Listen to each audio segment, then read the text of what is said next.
नमस्कार, मैं नियाज खान और आप देख रहे हैं एनएमएफ न्यूज। आज साइंस और टेक्नोलॉजी के मामले में हम इतना आगे बढ़ चुके हैं जिसकी बदौलत हमने अपनी पहुंच चांद और मंगल ग्रह तक बना ली है। वहीं इस वीडियो में अंतरिक्ष से जुड़े एक बड़ी खबर आपको बताने जा रहे हैं।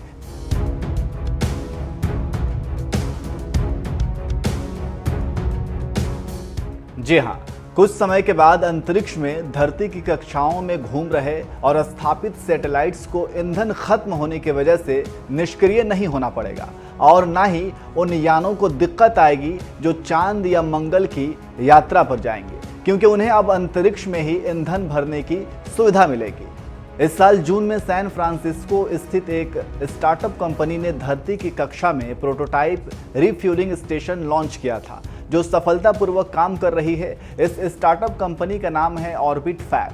कंपनी के रिफ्यूलिंग स्टेशन का नाम है तेनजिंग टैंकर 001। हाल ही में कंपनी को $10 मिलियन यानी 73 करोड़ 67 लाख रुपए की फंडिंग मिली है।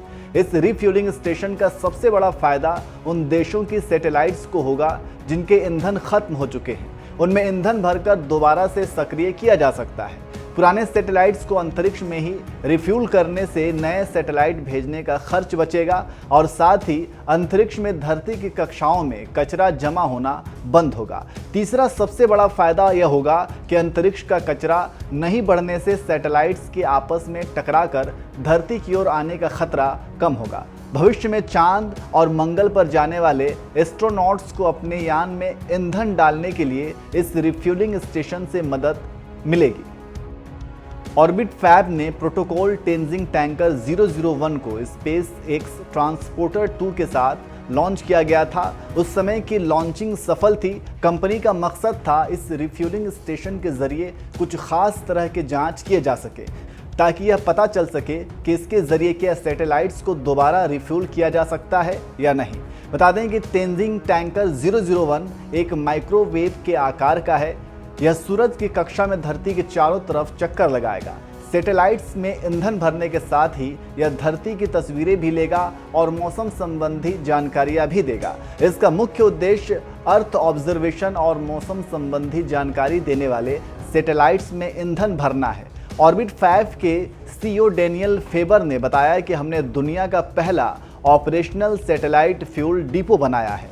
यह ठीक वैसे ही होगा जैसे हम पेट्रोल डालने के लिए पेट्रोल पंप पर जाते हैं। ठीक वैसे ही जिस सैटेलाइट को ज़रूरत होगी उस सैटेलाइट तक यह फ्यूल स्टेशन खुद जाएगा और उसमें ईंधन भरेगा। इसके लिए सैटेलाइट को ऑपरेट करने वाले देश या निजी कंपनी को कुछ रकम देनी होगी। डेनियल ने बताया कि अभी ईंधन खत्म होने पर सैटेलाइट बेकार हो जाते हैं, उनकी जगह नए सैटेलाइट्स भेजने पड़ते हैं। ये काफ़ी महंगा पड़ता है। इससे कम पैसे में पुराने सैटेलाइट्स में ईंधन डाला जा सकेगा। फिलहाल हमारा प्रोटोटाइप रिफ्यूलिंग स्टेशन सफल रहा है। अब हम इससे बड़ा सैटेलाइट रिफ्यूलिंग स्टेशन लॉन्च करेंगे, जो कई सैटेलाइट्स में ईंधन भरने की क्षमता रखेगा। हम किसी भी ऑर्बिट में जाकर किसी भी सैटेलाइट को रिफ्यूल कर सकेंगे।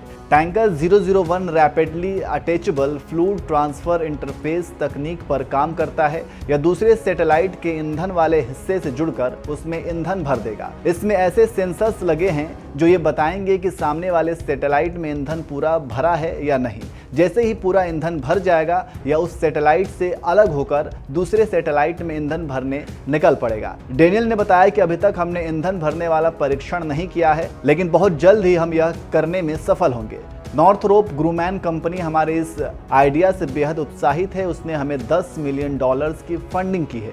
साथ ही वो अपने सैटेलाइट में ईंधन भरने के परीक्षण की अनुमति भी दे रहा है। और भी कई कंपनियां हमसे संपर्क कर रही हैं ताकि उनके सैटेलाइट में ईंधन भरा जा सके। तो कुल मिलाकर कहा जा सकता है कि ये कमाल की टेक्नोलॉजी है। इस पर आपकी राय क्या है, हमें कमेंट करके ज़रूर बताएं।